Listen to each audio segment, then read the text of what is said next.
आगे का एजेंडा में अब बात करते हैं दिल्ली की मुख्यमंत्री रेखा गुप्ता पर हुए हमले की। इस मामले में कई अलग अलग थियरीज सामने आ रही हैं, लेकिन अब हमले के 24 घंटे बीत जाने के बाद एक नया खुलासा हो रहा है। आरोपी जिसे 5 दिन की पुलिस रिमांड में भेज दिया गया है। इस दौरान पुलिस की पूछताछ में आरोपी ने बड़ा दावा किया। पुलिस सूत्रों के हवाले से जानकारी सामने आई है। राजेश खिमजी ने बताया कि वो शिव मंदिर बनाकर शिवलिंग की पूजा करता है। जब कुत्तों को लेकर सुप्रीम कोर्ट का आदेश आया तो उसे शिवलिंग में भगवान शिव के भैरव स्वरूप के दर्शन हुए। भैरव स्वरूप में आए कुत्ते ने उसे दिल्ली जाकर अपनी बात रखने के लिए कहा।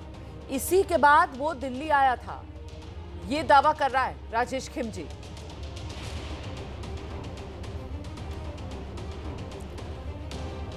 तो 5 दिन की पुलिस रिमांड में आरोपी को भेजा गया है और आरोपी ने पूछताछ में क्या बताया, सूत्रों के हवाले से क्या जानकारी सामने आ रही है, सिलसिलेवार तरीके से आपको बताते हैं। सीएम रेखा गुप्ता पर हमले का आरोपी राजेश, ये शिव भक्त है, खुद को शिव भक्त बता रहा है। राजेश घर के पास शिव मंदिर बनाकर पूजा करता है। आरोपी दावा कर रहा है कि उसे भगवान शिव ने दर्शन दिए। जब आवारा कुत्तों पर सुप्रीम कोर्ट का आदेश आया, उसके बाद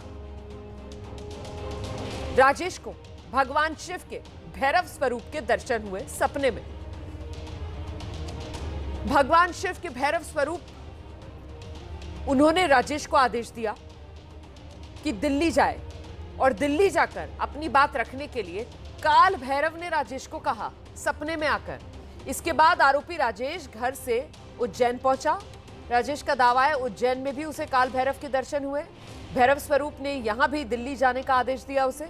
बिना टिकट राजेश ट्रेन से नई दिल्ली रेलवे स्टेशन पहुंचा। मुख्यमंत्री के निजी आवास पर रिक्शे से पहुंचा आरोपी ने दावा किया उसने सीएम से कुत्तों को लेकर अपील की। आरोपी ने आवारा कुत्तों को दिल्ली से बाहर न करने की अपील की थी। आरोपी दावा कर रहा है कि सीएम ने उसकी बात अनसुनी कर दी। आरोपी का दावा है अनसुनी होने पर अपनी बात उसने मुख्यमंत्री पर हमला किया। सीधे आपको लेकर चलेंगे, हमारे साथ हमारे सहयोगी मनोज वर्मा इस वक्त मौजूद हैं। जरा मनोज से जानते हैं कि 5 दिन की पुलिस रिमांड और 5 दिन की पुलिस रिमांड में सूत्र क्या बता रहे हैं, ये क्या है पूरी की पूरी कहानी जो राजेश खिमजी पुलिस वालों को सुना रहा है कि काल भैरव सपने में आ गए, उन्होंने आदेश दिया, उन्होंने मुख्यमंत्री पर हमले का आदेश दिया था क्या मनोज? जी बिल्कुल, देखिए रोमाना, आपको बताना चाहूँगा कि कल से ही जो राजेश है वो पुलिस की गिरफ्त में है और वो बार बार अपने बयान बदल रहा है और पुलिस जो है उसके बयानों को वेरीफाई करने की कोशिश भी कर रही है कि क्या उसके बयानों में कितनी सच्चाई है। इससे पहले उसने कहा था कि उसका जो भाई है वो जेल के अंदर बंद है, उसकी याचिका लेकर, उसकी जो एप्लीकेशन लेकर वो मुख्यमंत्री आवास पर पहुँचा था, लेकिन जब उस चीज़ को वेरीफाई किया गया तो बात झूठ निकली और उसके बाद अब ये काल भैरव वाली बात जो राजेश बता रहा है उसको भी पुलिस अब वेरीफाई करने की कोशिश कर रही है कि इसकी बातों में कितनी सच्चाई है। सिर्फ पुलिस ही नहीं बल्कि आईबी की टीम भी लगातार राजेश से पूछताछ कर रही है। इसके अलावा स्पेशल सेल की टीम पूछताछ कर रही है और दिल्ली पुलिस की टीम तो पूछताछ कर ही रही है, क्योंकि अभी तक जो मकसद है वो साफ नहीं हो पाया कि आखिरकार राजेश का सीएम के आवास पर पहुंचने का और सीएम पर हमला करने का मकसद क्या था, वो अभी तक साफ नहीं है।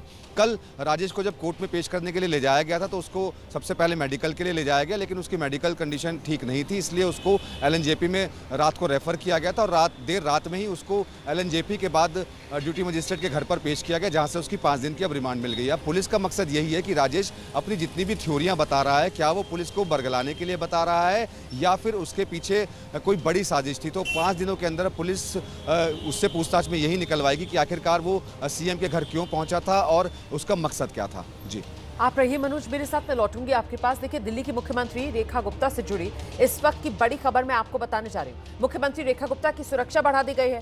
सीआरपीएफ के जवानों को सुरक्षा में तैनात अब कर दिया गया है। सीआरपीएफ के जवान दिल्ली की मुख्यमंत्री के आवास पर पहुंच गए हैं। हमले से पहले दिल्ली पुलिस के पास ही थी सुरक्षा की जिम्मेदारी, लेकिन अब दिल्ली की मुख्यमंत्री की सुरक्षा में सीआरपीएफ को भी तैनात किया गया है और फिलहाल सीआरपीएफ के जवानों ने दिल्ली की मुख्यमंत्री रेखा गुप्ता की सुरक्षा की कमान अपने हाथ में ले ली है। दिखाते हैं आपको एबीपी न्यूज संवाददाता बलराम पांडे की एक रिपोर्ट। मुख्यमंत्री रेखा गुप्ता पर हुए हमले के बाद उनकी सिक्योरिटी बढ़ा दी गई है। सीआरपीएफ के जवानों को उनके आवास पर तैनात किया गया है।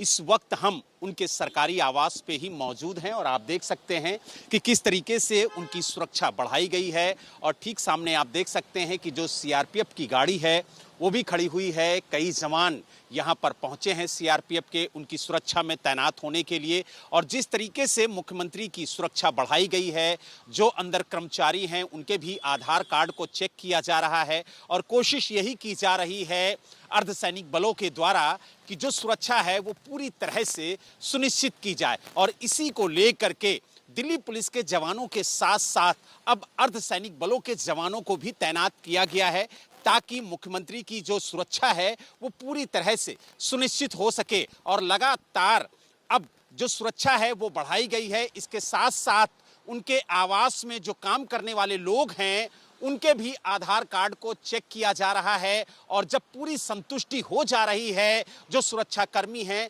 उसके बाद ही उन्हें अंदर जाने की इजाजत दी जा रही है। आप देख सकते हैं किस तरीके से एक गाड़ी यहां पर पहुंची है, गेट खुला और उसके बाद गाड़ी को अंदर जाने से पहले चेक किया जाएगा और चेक करने के बाद ही अंदर जाने की इजाजत दी जाएगी। और आप देख सकते हैं कि जो सुरक्षाकर्मी है, जो दिल्ली पुलिस के जवान हैं, वो भी आपको अंदर जाते हुए नजर आएंगे। तो यानी आप देख सकते हैं कि किस तरीके से जो सुरक्षा व्यवस्था है वो चाक चौबंद की गई है। और इसी तरीके की तस्वीरें हमले के बाद से नजर आ रही हैं। क्योंकि और आइए एक बार फिर से जरा मनोज का रुख करते हैं। मनोज, बलराम की रिपोर्ट हम दर्शकों को दिखा रहे थे कैसे अब मुख्यमंत्री की जो सुरक्षा है वो सीआरपीएफ को भी उसमें लगा दिया गया है। लेकिन सवाल यहाँ पर उस हमलावर को लेकर है जिस पर बड़ा खुलासा हो रहा है कि साहब वो पुलिस को जांच में ये बता रहा है, सूत्र बता रहे हैं कि काल भैरव उसके सपने में आए। अब ये जो नई थ्योरी सामने आ रही है, पुलिस इसे क्या हमलावर की एक चाल भर मान रही है या फिर अब जो हमलावर है उसका मानसिक संतुलन, मानसिक मूल्यांकन वो भी करवाया जाएगा, मेंटल असेसमेंट भी करवाया जाएगा क्या इस हमलावर का? मनोज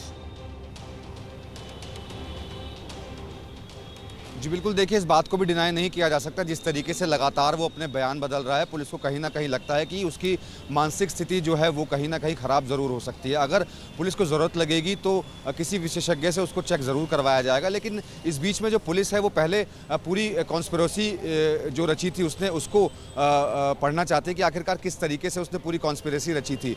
पुलिस ने उसके जो कॉल रिकॉर्ड्स हैं उसको भी निकाला है, क्योंकि आपने देखा होगा जो सीसीटीवी फुटेज सामने आया है उसमें वो जब शालीमार बाग में मुख्यमंत्री के घर पर पहुंचा था, जो निजी आवास है वहां पर पहुंचा था, वहां पर वो किसी को फ़ोन कर रहा था। इसके अलावा उसने वहां पर वीडियोग्राफी भी की थी। तो अब पुलिस की टीम उन कॉल डिटेल्स को निकाल रही है जिस शख्स से वो बात कर रहा था, आखिरकार वो कौन लोग थे। इसके अलावा अगर उसने वीडियो जो बनाई थी मोबाइल फ़ोन से, क्या उसने वीडियो किसी को भेजी थी, क्या इसके पीछे और लोग भी शामिल हो सकते हैं। तो पुलिस की जो टीम है ये तो पता लगा रही है। साथ ही साथ पुलिस की जो टीम है वो सीन को रिक्रिएट करने के लिए भी पहुंचेगी, यानी कि आरोपी को उन जगहों पर भी लेकर जाया जाएगा जहां पर वो पहुंचा था, यानी कि वो दिल्ली में किस स्टेशन पर उतरा था वहां पर लेकर जाया जाएगा। इसके अलावा वो मुख्यमंत्री के घर पर पहुंचा था तो कैसे पहुंचा था, उसके बाद वो जब यहाँ जन सुनवाई के दौरान आया था तो कहां पर आया था, कैसे आया था। तो तमाम चीज़ों को पहले कोलैबोरेट करने की कोशिश करेगी पुलिस और ये जानने की कोशिश करेगी कि क्या इसके पीछे वो अकेला ही इन्वॉल्व है या इसके पीछे कोई बड़ी साजिश हो सकती है या उसके साथ कोई और लोग भी शामिल हो सकते हैं। तो कॉल रिकॉर्ड जो है जब वो सामने आएंगी तो हो सकता है कि इस मामले में और बड़े खुलासे हो,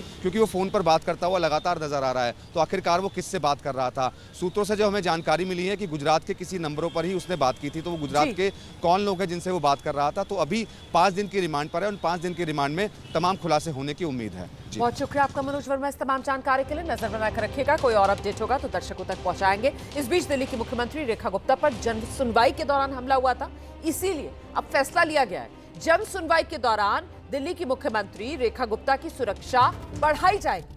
सीएम के नजदीक कोई ना जा पाए ये सुनिश्चित किया जाएगा। जन सुनवाई के दौरान मुख्यमंत्री के नजदीक कोई ना जाए। जन सुनवाई के दौरान शिकायत पहले ही सत्यापित की जाए। ये वो एहतियाती कदम है जो अब उठाए गए हैं। जिस तरीके से हमला हुआ है दिल्ली की मुख्यमंत्री रेखा गुप्ता पर जन सुनवाई के दौरान, ऐसे में अब जन सुनवाई के समय पर भी कुछ एहतियात जो आगे से ली जाएगी। हम छोटे से ब्रेक के लिए यहां पर रुक रहे हैं, फौरन लौट रहे हैं।